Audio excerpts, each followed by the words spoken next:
Como reagiram as vítimas do Holocausto?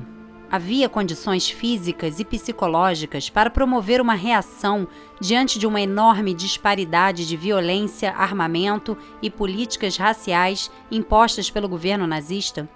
A psicóloga Sofia Débora Levi reflete sobre essas questões no seu livro lançado recentemente, Holocausto, Vivência e Retransmissão, onde traz análises psicológicas das condições vividas pelos judeus e outras vítimas durante o Holocausto.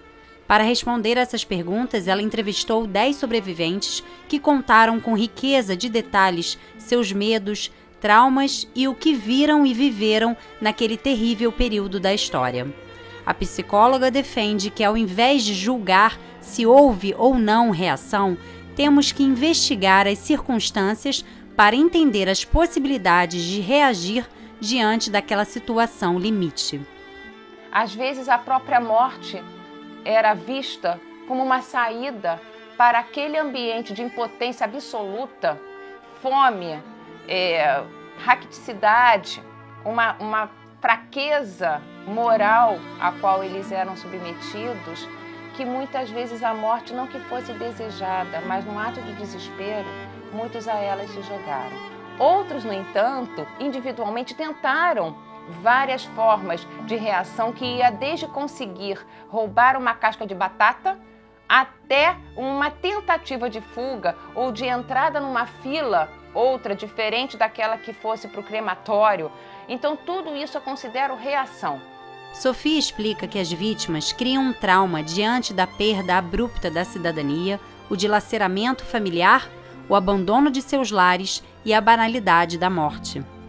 Quando o indivíduo tem a sua estrutura interna fragmentada, fragilizada, o tempo de resposta, ou seja, a responsividade dele a uma situação qualquer que seja, é outra. Não tem o mesmo timing, o mesmo tempo de resposta para nós que não estamos sendo vítimas do trauma. Como foi o trauma vivido pela sobrevivente do Holocausto, Maria Efremov, que acabou de completar 100 anos de vida. Separada de toda a sua família no campo de concentração de Auschwitz, os oficiais nazistas arrancaram de seus braços a filha que ela tinha acabado de dar à luz no campo. Com o fim da guerra, ela voltou para a Iugoslávia e conta que um médico da cidade não acreditava em sua recuperação.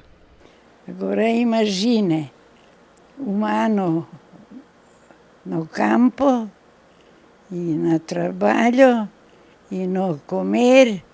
Eu fiquei boa e comecei a trabalhar. Enquanto o homem tentar negar ou diminuir o que aconteceu, aquilo pode se repetir de uma outra forma, em uma outra escala. Por quê?